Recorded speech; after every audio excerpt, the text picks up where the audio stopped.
Chat GPT की सलाह से मरते मरते बचा शख्स, आखिर क्या हुआ उसके साथ, जानिए पूरा मामला। चैट जीपीटी की सलाह से एक 60 वर्षीय व्यक्ति मरते मरते बचा है। मामला अमेरिका के न्यूयॉर्क का है, जहां व्यक्ति ने चैट जीपीटी से पूछा कि खाने से नमक यानी कि सोडियम क्लोराइड को कैसे हटाया जाए, क्योंकि उसने कहीं पढ़ा था कि खाने में नमक डालने से स्वास्थ्य पर बुरा असर पड़ता है।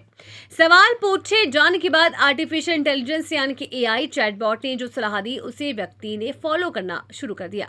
उसने अपने खाने में नमक को डालना पूरी तरह से बंद कर दिया।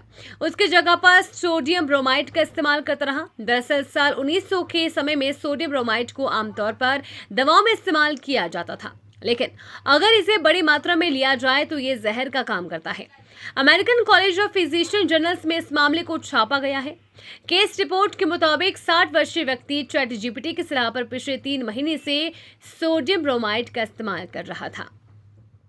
जब उसकी तबीयत बिगड़ी तो उसे अस्पताल में भर्ती कराया गया, जहां उसने अपने पड़ोसी पर जहर देने का आरोप लगा दिया। उसने कहा कि उसका पड़ोसी उसे जहर दे रहा था।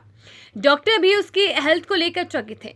शुरू में मरीज से जब पूछा गया कि उसने सप्लीमेंट्स या कोई दवा खाई थी क्या, तो उसका जवाब ना था, लेकिन भर्ती होने पर उसने बताया कि वो खान पान पर कंट्रोल रखता है, घर पर पानी भी खुद बनाता है। इसके बाद तहकीकात शुरू हुई।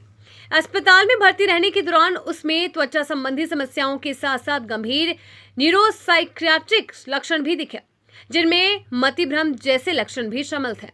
केस रिपोर्ट में लिखा था कि उसे बहुत प्यास लगी थी, लेकिन वो अस्पताल में दिए जाने वाले पानी पीने से बचता भी था। रिपोर्ट में आगे बताया गया कि उसका इलाज तरल पदार्थ और इलेक्ट्रोलाइट से किया गया। फिर उसकी हालत स्थिर हो गई, जिससे उसे अस्पताल की मनोरोग यूनिट में भर्ती कराया जा सका।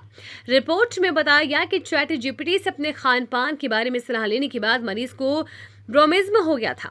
चैट जीपीटी में मरीज ने पढ़ा था कि क्लोराइड को ब्रोमाइड से बदलकर स्वास्थ्य को सही रखा जा सकता है।